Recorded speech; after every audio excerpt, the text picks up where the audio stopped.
we got a meeting with the president of the university, and I said, when we were your age, we were shutting down schools. What y'all doing? Uh-oh. Y'all taking pictures of your food.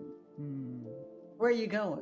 What are you doing to change the world? I try to tell young people nothing is wasted in your life. The good parts, the bad parts, everything else in between, because many of them are preparing you for your adult life when you get to be adulting. Talk to God and say, Lord, open the door you want me to go through. And then, oh, here's the rough one. Close every door you don't want me to go through. God will answer prayer. If not at that moment, you are being prepared for the moment that God has for you. Trust me, I get it.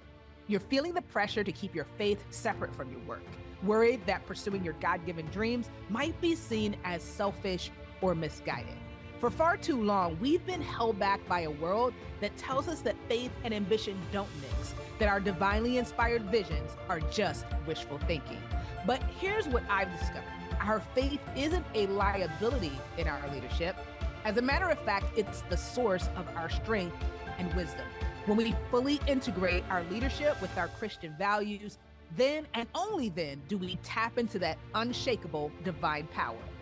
The real challenge is navigating how to boldly pursue our purpose while staying anchored in our faith. And that's exactly what the Beacon Show is all about. Each week, we bring you biblical wisdom and practical strategies from true beacons, Christian leaders who are illuminating the world. And it's also that you can let your light shine brighter and brighter. I'm Tamara Jackson, and this is The Beacon Show. Bishop McKenzie, welcome to The Beacon Show, where wisdom meets faith and success finds its voice. I am so excited that the day is finally here that I get to talk to you. It's been a while coming, but it was worth the wait. Thank you for making time to be here today. Well, I'm excited to be with you. I'm glad everything worked out. It's a brand new year. It's a brand new year, brand new page, brand new calendar, brand new everything. And we get a chance to fill in the blanks. I love that. I love that. You know, as I heard you say that, it takes me back to some things that I read as I was preparing for the interview. So one of the things that I did not know about you is that your family actually had a newspaper, if I remember correctly. So you had your own column. Tell us about some of the things that you wrote about as a young child, having their own column. That's pretty exciting. It was, and I really didn't realize how exciting it was, and what the discipline of writing every week about something, what that does for you, instills you for the future. So it was really amazing. I grew up in a writing family.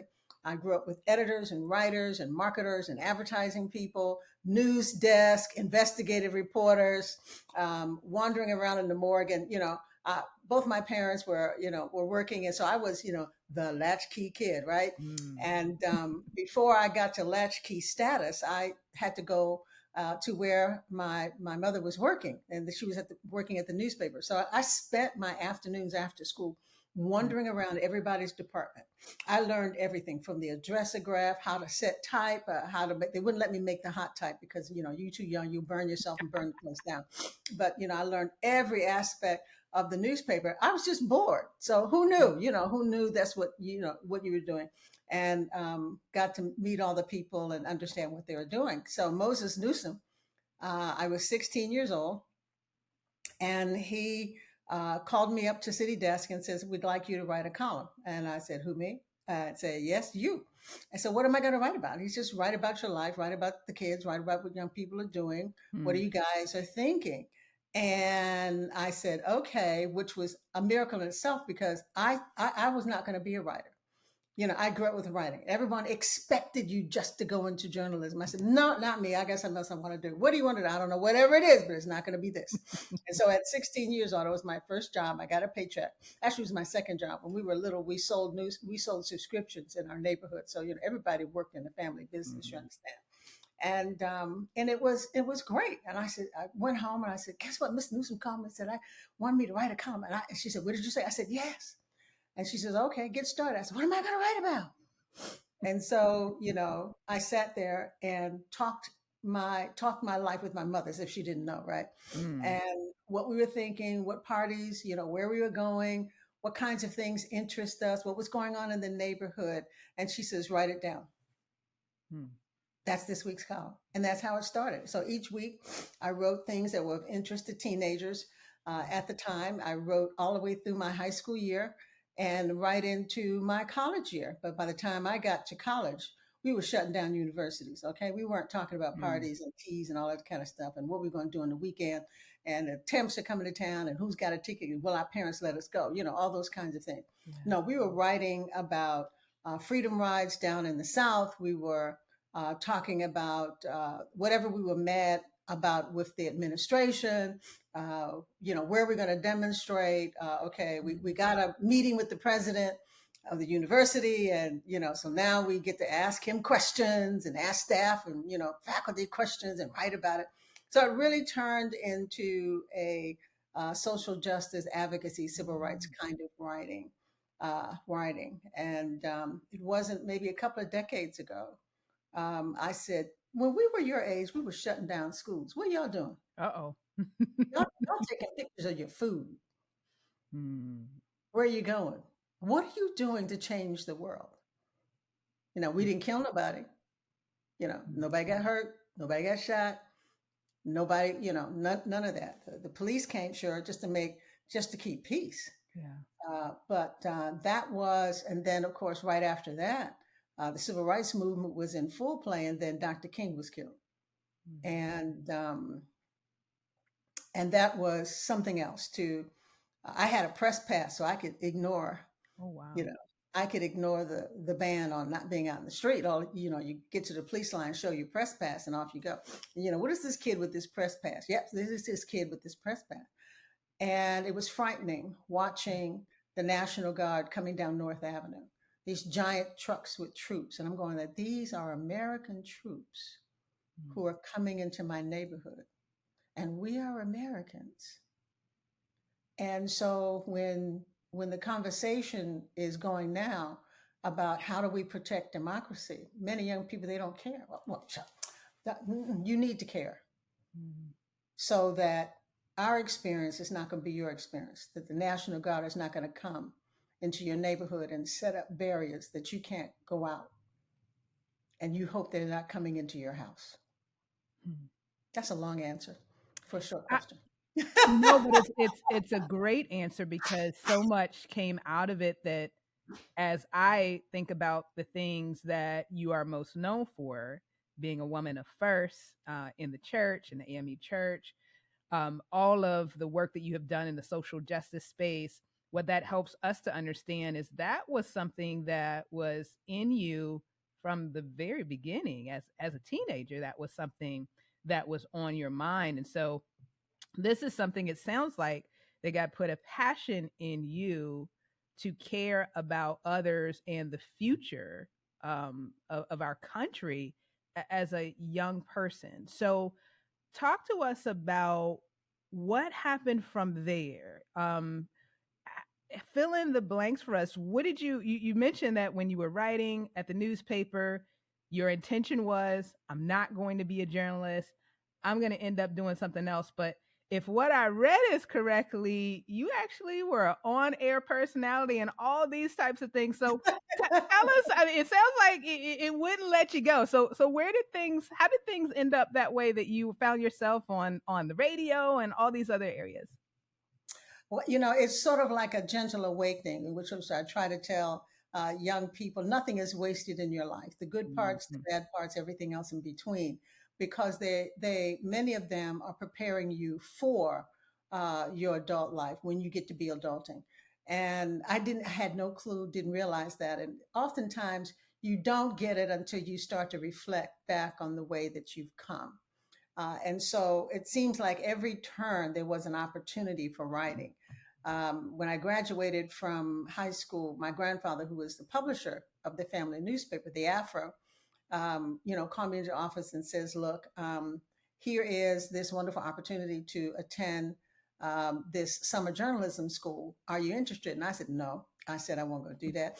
Of course, my mother is like falling out on the floor. My father is glaring at me. Right? He said, what is the matter with you? I said, no, I'm not going. I said, I've done all this now. I'm done. Eventually, they wore me down. And I said, yes, it was the best thing ever to happen in my life. I spent a summer where there was a press conference every night, and ABC, CBS, NBC news writers and reporters came in and talked to us about the issues of the day. So we had a chance to interview these big time people and write about it.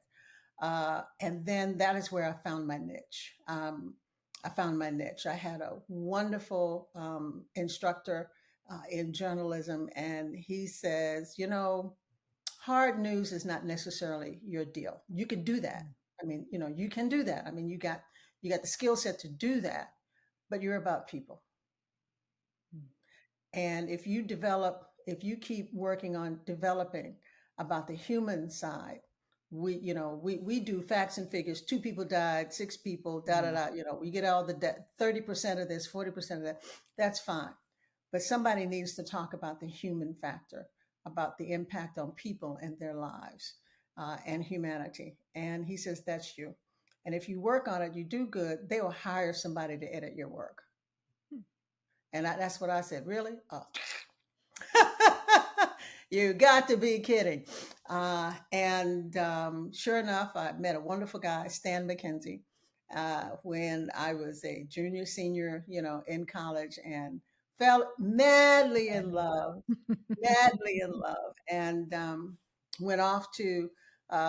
He was an NBA player, and he went into the expansion draft. They were expanding from, you know, to 10 teams then. It was before the biggie, you know. So I said, I'm going with you. Yeah, you asked me to marry, I'm going with you. Well, stay here and finish your last year of school. I said, No, huh? Not a chance. Wherever thou goeth, I am going with you.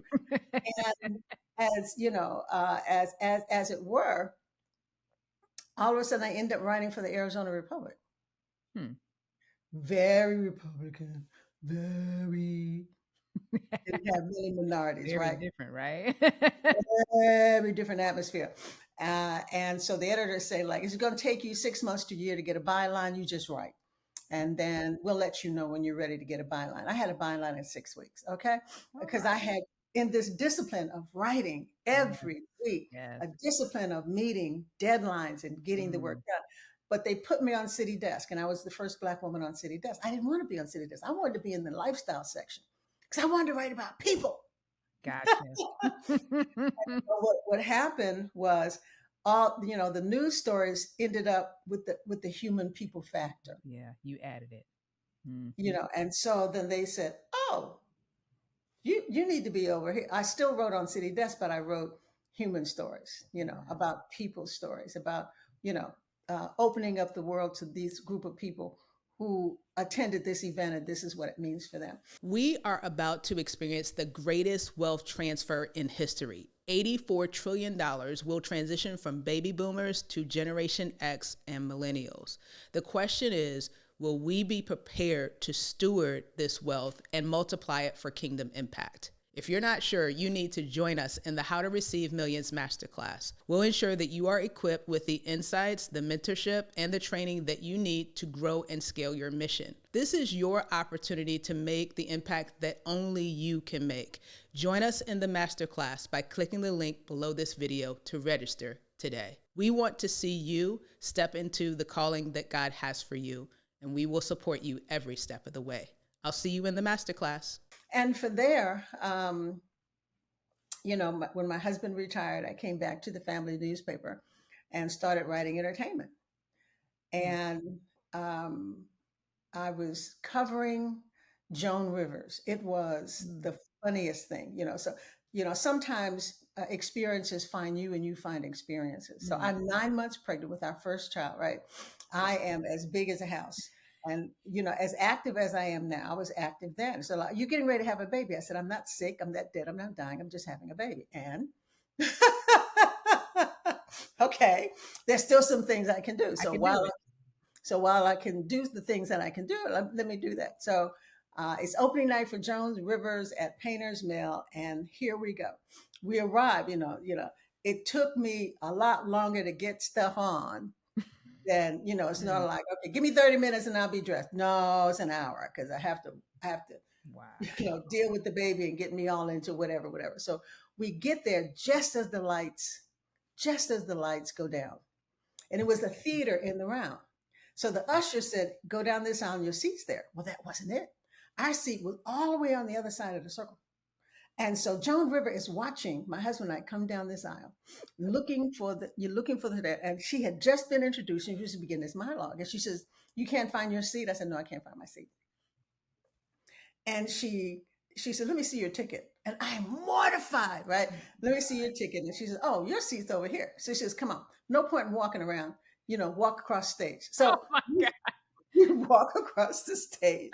I mean, the audience is in an uproar, right? Oh my The goodness. audience is in an uproar. And, and then we take our seats and then she launches in this monologue on her new book, Having a Baby is Crazy. Wow. And we laughed our way through the whole thing. So afterwards, I'm supposed to go back, talk to the talent, get some quotes, da da da da da. And she literally falls out. Literally falls out. Oh my God, if I knew that you were the reviewer, I would have never. Oh, I hope you apologizing. I hope you didn't feel offended. I was, because, I have this new book and I'm talking about it. I said, can I get a book? Would you sign it for me? From there, the owners of this theater of the round, and they had several all around the country, watched this whole thing and said, would you like to be our media director? What? And I said, from that? From that, I know nothing about media director. I have no, of course I said, of course I would. Wow. And then went off and started taking courses in public relations and marketing and media. So as if I'm going to start this job, I need to know what this job is about. And from there, I met people in the media. And I started auditioning for TV shows and whatever. They would always bring me to audition for the news thing. And I said, I'll audition, but that ain't me. Okay. It's just, oh no, we want you to. I said, okay, fine. And then after we audition, you say, you're right. You were right all along. You're right. It is not you. So then the producer of that program called me one day, and I had been in deep prayer because, the baby was about 18 months, going on 2 years. I really didn't want a full-time job. I was just working part-time at the family newspaper. I didn't want to, I want time with our son and want time with my husband because we led a very fast life. He was always on the road. He was playing, fast lane living. And I wanted now time, with him and with the baby. So I prayed for a full-time job with 8 hours pay. Ain't that crazy? What? But you have because you asked not. And so he called and says, we're starting this new radio station in Washington, D.C., and it's you. I know nothing about radio. I said, I'm a journalist, not a broadcaster. This is you. And I'm now in my Moses moment. I do not know how to handle the equipment. Don't worry about it. We'll hire somebody to handle it for you. I love gospel music. I love all genres of music, but I don't know your playlist. So I don't know what to play, when to play. We'll teach you. I'm like Moses. I'm offering every excuse. I can't do this. Again, I'm looking for a part-time job, but you got to, full-time pay. Don't worry about it. Your shift will be 10 to 2. You have enough time to get your kid to whatever, and enough time at the end to pick them up, and we will pay you full-time pay. I'm still in my Moses moment. At that time, you had to have a third-class engineer's license in order to be in the studio with all this equipment, right? I don't have a license. We will hire an engineer to handle the technology while you study and pass your exam and get your license. Wow. Okay. Wait. No, wait a minute. I don't have any street cred. Yeah. Is anybody else in the station a newbie like me? Nope, they're all professionals. We're hiring somebody from this station. We're hiring somebody from this city. We're hiring somebody from this city. You're going to be brand new. So how am I going to be able to hold up when I don't know none of what y'all doing? Right? So I said, I'll come for the interview. And I walk in and, we talk for a little bit. I said, this is you. I said, okay. And then went home and read everything and looked up everything I needed to look to understand the industry. And I survived my first year. I owned my time slot. My ratings were good. And that's how it all began. That is amazing. Sometimes literally things found find you. you, and sometimes you find it. Hmm. And it's all God. It is absolutely all God. Hmm. And it always has been. That's why I encourage people to talk. Well, I'm thinking, and no, talk to God and say, Lord, open the door you want me to go through. And then, oh, here's the rough one, close every door you don't want me to go through. Because one of them doors is the ones that you really want to go through. Yeah. And so Yeah. God will answer prayer. If not at that moment, you are being prepared for the moment that God has for you.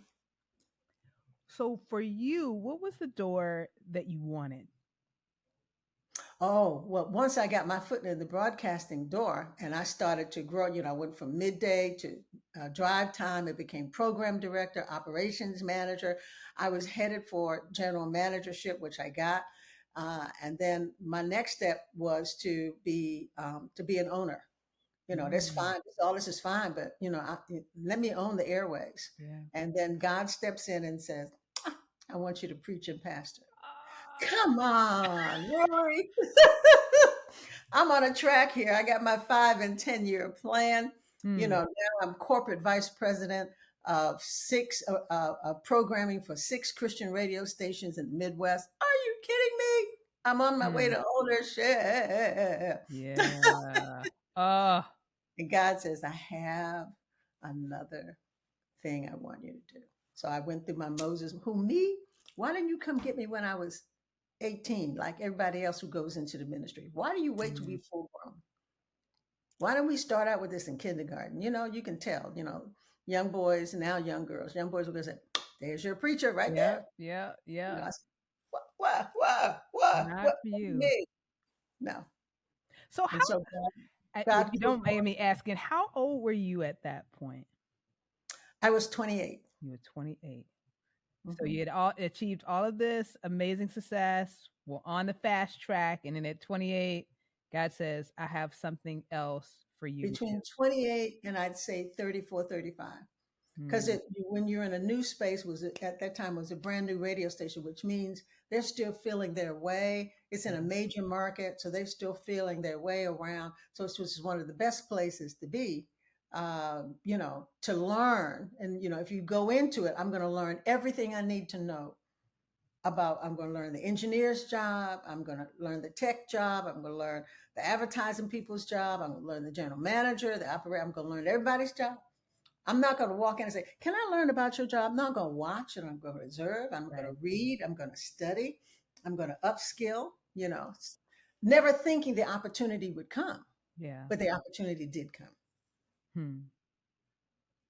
So when you realized that God was calling you to step into ministry, was that an immediate, yes, Lord, I'm resigning from my position at the No. station? Or what did that look like for you? No. By the time I got to corporate vice president, between general manager and corporate vice president, I had accepted my call to preach. So you're talking about that's like a 4 to 6 year deal to do that. And I began to pray and ask God. I was in Washington, D.C., which meant I was driving every morning and driving back and forth, that I wanted to be at a station in Baltimore. That's where my home was. And God granted me that deal. And so now I said, okay, I have to figure out how I'm going to manage my time, my family, because I have to go back to school. In our faith tradition, you have to go to seminary. You just can't pop up and say like, oh, I'm going to preach. No. Right. You got to go back to school. Yeah. And that was just not on my radar. Just was not on my radar to do. But if I was going to do what God wanted me to do, I was going to have to go back. And do that. Yeah. So go back to school. Spend how long in school? 3 years. 3 years to get my master's. At that time, you had to get 90 hours to get a MDiv. Now it only takes 70 hours, and they did that the year after I graduated. Of course. They announced the new MDiv that's only 70 hours. It's 70 hours. He's going to be microwave MDiv. Microwave. We had to go through it all the way. We had to hard water for 90 hours. It's not fair. Yeah. Never, it is what it is. It is. So you served your 90 hours, you finish your degree, you step into ministry. What did you think you were going to do? Did you think I'm going to pastor a church and that's going to be my focus? What was your thought as to what God had for you at that moment? I hope you've enjoyed this episode of The Beacon Show. There are others like you that need encouragement in their journey as they are pursuing what God has called them to. And one step that you can take to help ensure that they receive the support they need is to rate and review. It only takes a few seconds and it can make an eternal difference. You know how important it is to have someone in your corner that believes in you and wants to see you succeed. So take a moment to rate and review today. Well, the ordination process in my faith tradition takes about 4 years. So you're in the board of examiners. You're in seminary and you board exam at the same time. So I came into the board of examiners just to be a preacher. If I could just, preach. If I could, it's the same thing, talking. Everything I said, nothing is wasted. All the journalism helps you get the who, what, where, when, and why for whatever sermon you're going to preach. Broadcasting taught me to be comfortable in front of audiences, to create, to speak in sound bites when I have to, and learn how to speak in a way which everybody thinks you're talking to them individually. Yeah. And then learning, because my morning man taught me, he says, because every time I open the microphone, I wanted to freeze, like, and they go, don't worry. There are 40,000 people listening to you today. Just 40,000. Not that many. And morning guy says, talk to the microphone. Your microphone is your friend. It's not going to hurt you. Just talk to all 40s if you're only talking to one person. And that went a long way. So now here I am. If I could just be the best preacher I could be, that was it. Preacher. That's all. That's it. That was all my expectation. It was at a time where women were not really pastoring. And those who were had tiny little churches out in the middle of nowhere. Okay. And the season, they were just getting used to women preaching, so women praying the morning prayer, you did a good prayer, but I'm used to hearing a man's voice. Pray that prayer. I understand, baby. I know it's okay. They weren't used to hearing a woman's voice preaching the word and preaching not like a man. And we didn't look like men. Right.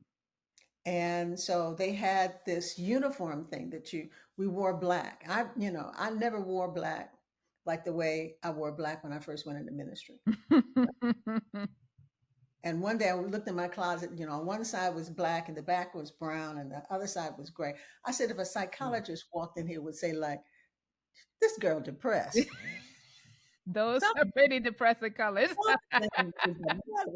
But we had to dress clergy dress. And the clergy uniform was black, with black suits, black dresses with white blouses. The only jewelry you wore really was pearl and whatever. And you can look at me telling me, I ain't follow the rules, okay? Yeah, I was gonna say, that wasn't you, was it? Not at all. You did what you had to do, but they wanted us to wear long skirts to the ankles, red cross shoes, a little bun in the back of your head, and all of that, very austere. And I went with that, for a while. And then I said, I forgot who I was. God called me who I was. God knew exactly who I was. And, we're not to be cloned, if you understand what I'm saying. Yes. Each preacher has their own unique style, personality, unique gifting that they bring to the table, to preaching. And so, and I was still in radio. I didn't leave radio until 89. I did not leave radio until 89. And And so I was respectful of my position and responsibilities. But in between time, Vashti was Vashti. And so, you don't look like a preacher. I said, well, what is the preacher supposed to look like? Mm. Well, I don't know about this. I said, my husband enjoys it very much. So, And that's what matters. and I go home with him. Okay. And he likes me looking like a woman. He did not marry a man. Yes, amen. And so those are the nuances of that season in coming into ministry. So then, how do you reconcile now all of the things that God has allowed you to do, being the first woman bishop in your AME church? Can you make sense of going from that point of we're not used to women preachers, I just want to be the best preacher I can be, to then stepping into that bishop position? How do you reconcile all of that? Perhaps I'm still reconciling it, reconciling the process. But remember, I have been put into positions where I was either the only Black or the only female all my life. Yeah. All my life. As a child, remember now, newspaper family, right? And so you are a creative. Yes, I am. I like creative things. So we're going to send you to these art classes. Oh, wonderful. I love art, love painting, love this, love this, love that. You walk in and you're the only Black. You're the only girl. So now you are somebody's first Black experience. Yeah. Then, okay, so we want you to go over here now. Really? Okay, yes. And it's always something that you love to do and can't wait to do it. And you go and you walk in the door and you're the only Black person and you're only Black girl. And now you're navigating the new. You see, you're navigating the new. You help people get to know you, and then you get to know them, and then you get one or two friends in the group, and then now you're one of the group. Yeah. In the group. In the 5th grade, busing came, integration. And so now you leave your neighborhood school and you go all the way across town Right. to integrate this school. So now there's 6 of us, 6 of us, and we're all brand new, and you're in this class, and you're in with people who really don't want you, really have no experience with you. Yeah. You're just there because of integration. So we have to have you. So those are what? Those are new spaces. And so to become, then God calls you in the ministry, and now you this woman preaching. I've heard all that before. Yeah. I've been through all that before. It's not like we want to touch your hair, does this rub off? No. We didn't have to do that at this space. Yeah. But helping people to receive you and to stay with you long enough to see the gifting that God has given you. You see, and so you learn how to be one and only. You learn how to be, and then you work very hard to be sure that you're not the only one and only for a long period of time. Come on, y'all come on up here. Some more people. Come on, we need a group. Come on. Oh, we need more than this. Come on, we need the rest of y'all to come on up in here. But helping people. So in the church context, when they see you, they don't necessarily see you as the preacher. You give them some time and they begin to see you as the daughter they never had or the granddaughter they never had, because you don't know what experiences they've had. True. You don't know whether they had a teacher from hell, a female teacher from hell that gave them, you don't know what kind of home they grew up in. They may have a domineering spouse, and so they look at you, oh, here she comes, she's going to do the same thing. No, that ain't happening. I may have to take this at home, but I ain't got to take this at church. I'm not going to have a woman tell me what to do, that kind of stuff. Yeah. Sure. And so when you say that, each new place has its own nuances and its own difficulties. and it has its own challenges, and then it also has its own benefits. But it's been coming for a long time. It didn't just show up on your door, Yeah. when you're in your late 30s now. And now, you realize that, by that time I was preaching in a different church every Sunday. Every Sunday I was preaching in a different church. And one morning I remember clearly, I'm on my way. One Sunday I'm not preaching, I'm going back to my home church. And I'm going like, oh God, it would really be wonderful if I went to the same group of people every Sunday. If I could get to know them and through preaching and teaching, help them grow. Because right now I come into a congregation, I preach, wham! and then you trust the pastor to nurture them. whatever happened, whatever happened in that setting. And in those early days, the only thing we were preaching were women's days. They had not, the church hadn't grown to the point where they could say, oh, well, she can preach something else other than Women's Day. But we love Women's Day, because if it wasn't no Women's Day, we would never be preaching. Thank God for Women's Day. Nanny Helen Barrows, girl, we love you. Thank you, Nanny Helen Barrows. If it wasn't for Women's Day, we would have never had a chance to preach. Women never had a chance to be in the pulpit to read the scripture or to pray. The woman's job was the announcements. And that's what you did. Or you were missionaries or whatever. But the women then and the women now are still the backbone of the church. If you want to get it done, let the women do it and they'll get it done. It's not that the brothers can't do, So brothers, you listening, I love you. I do, hey, strong men in the church it helps other men to see that they have an opportunity to be loved and to grow and to find their niche and their place and their ministry in the church. So the gospel, the salvation plan took everybody, took both male and female. And the ministry takes everybody. So we don't want to exclude anybody. We want everybody to find their place, because every believer has something that they are called to do.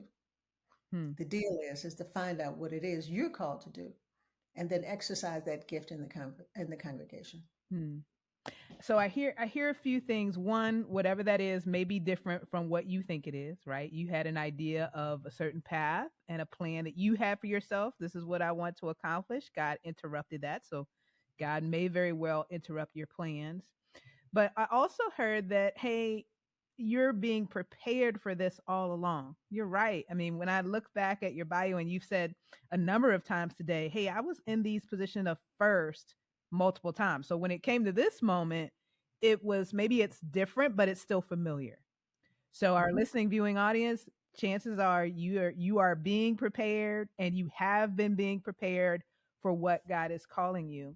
And then another thing that I heard, Bishop, is you're amazingly calm in these situations that could be pretty hostile.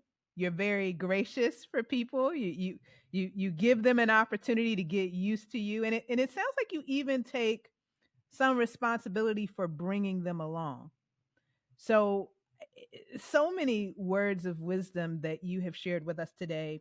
Maybe there's someone that's watching us, that's listening us right now, that is in their season of a first, something that they never done before. They may feel that they're not prepared for it. They don't know how to navigate. From your experience, what is one piece of advice that you would give that person that's watching or listening to us today? Don't be afraid of courageous curiosity. In many of the places, opportunities that God gave me that I never expected to be and to have and to do, I was curious. How does this work? Well, let me go over there and let's see. What can I learn from this? And that's a curiosity. And I say courageous curiosity because everybody is not on your page. That everybody is not necessarily excited about you coming and learning and growing and go, oh, okay, good. I'm good now. I learned that. That's great. What's next? See? So when people ask me, how do you do what you do? I always tell them the same three things: God, grace, and guts. It takes God to put you in a place where you cannot put yourself. I would have never, all these things, uh, you know, the, would I have knocked on the door of the broadcast, say, hey, you got a new radio station. Can I be a part of it? No. No, that's God. To be at a Christian radio station and becoming dissatisfied, because when you're on air at those days, you were talking to people all the time during the shift. Hello, they would call, I need prayer, I need this, and I need help. And I said, you had a list. You had a list of doctors and places and things. Wow. Okay, I give them a call, da da da da da. And finally, the God says, some people are falling between the cracks, and we need somebody to help with that. Is it you? No, God, it's not me. It's definitely not me. Maybe it is.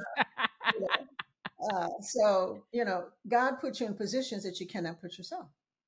I had my little church out in the county, and pastor my church, and Bishop comes along and says, we're going to move you. And I said, no, crazy.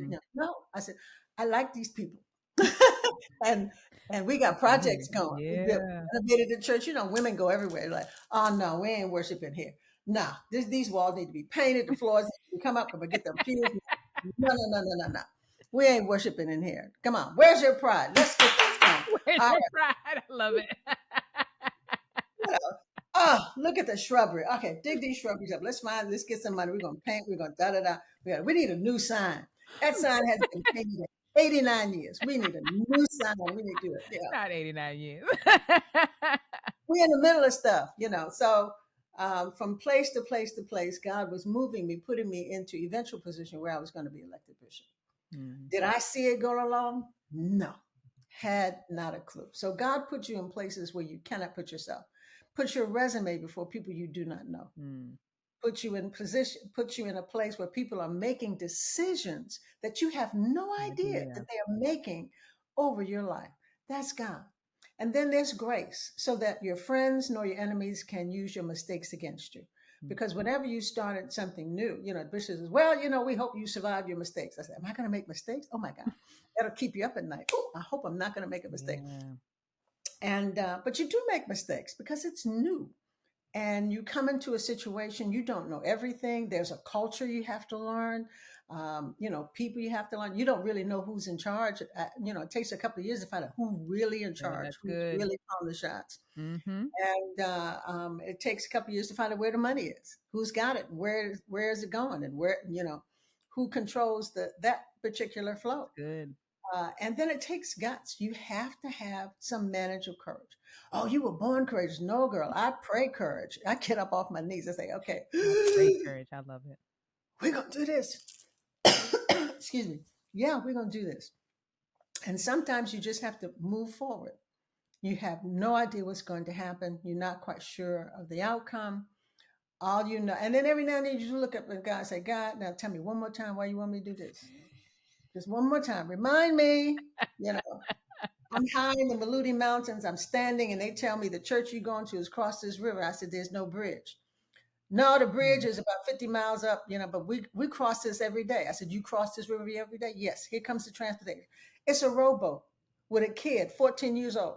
I said, he's going to row us across this river? Yes, we go one at a time. I said, no, some of y'all going to come with me because if this boat go over, hello, hello. Well, no, we come after you. I said, no, you go in front of me. Because if you make it, then okay, fine, then I'm going to make it. But I tell you what, once we cross this river, this time we're going to drive down to... I don't blame you at all. We're going to drive down to... What in the world? Hey, that's when you say, okay, God, now tell me one more time. One more time. Why you want me to do this? And then you cross the river and you walk into a church that has not seen a bishop in 100 years. And it's a girl. It's a woman. And they looking at you and you looking at them. And I said, come on, let's worship. And they would sing in their language and I would sing in mine. And I would preach and the interpreter would preach. And then when it was all over, the people said, thank you. We're glad you came. We needed you to be here. To start the revival again, to help us believe again. And, and your honorarium is a sheep. Yes, the chief of the village gives you I'm in Africa. I served in Africa, so we give you a sheep. Wow. I said, we're going to kill him and put him in packages and you take it home. I said, no, I'm a people person with heart. I said, what can we do? I said, no, I don't want you to kill it. Don't kill it in front of me. I mean, I said, why don't we do this? I have two sheep, one male, but yes. So let the school children, can I give these sheep to the school children and they can make them and they can have baby sheeps and they have milk and then you kill one and you keep the other, kill one baby, keep the other baby. So you get meat and food, whatever. Say, oh, that's a great idea. And so we get in the car, we drive down. They have a car and they're going to take us all the way down across the bridge to get back on the other side. And we're in the car and they said, Bishop, that sheep died the moment you turned the corner. The sheep is dead. They just let you think so. That sheep died. It's courageous curiosity, continually being curious, continually asking God, what's next? What new thing? I really, one of my favorite scriptures is, behold, I'm doing a new thing. And you're not perceiving. Okay, what new thing? What new thing? And how do we handle the new thing? And how do we help people? I mean, COVID changed everything. Everything. And those who figured out how to pivot are still alive. Amen. Restaurants who couldn't figure out, okay, we can still cook food and we can do carry out. And we carry out right on through the pandemic and stay alive until we can open up for business again. And so the church had to do the same. We had to, people, they were comfortable with conference call prayers, but Zoom prayer, I can't do, Pastor, I can't do this. I can't do this. I don't know how to log on. Wait. Do you do Amazon? Oh, yes. You order stuff from Amazon? Yes. Then you can do this. If you can order Amazon, you can learn to do Zoom. And we did. We did. But you have to be courageously curious enough about what's happening to be able to participate with God in co-creating a solution. Yes. Courageous curiosity. Bishop, thank you so much for spending time with us today, for all the wisdom that you've shared. We'll make sure our viewing and listening audience is up to speed on all the great things that you are still doing, even though we joked a little bit earlier about you, quote unquote, being retired. You're far from done. So many great things that you're doing with the National Council of Churches. We'll make sure that all the links are in this episode so that they can follow you and be a part of what you are doing. We wish you God's best as you move forward and all God has called you to. And again, thank you for stopping by and being here with us today. Tam, thank you for having me. I'm glad we had a chance to have a conversation. I hope you were blessed, and I hope your audience was blessed as well. If you've enjoyed this episode of The Beacon Show, make sure that you hit that subscribe button so that you don't miss out on another episode.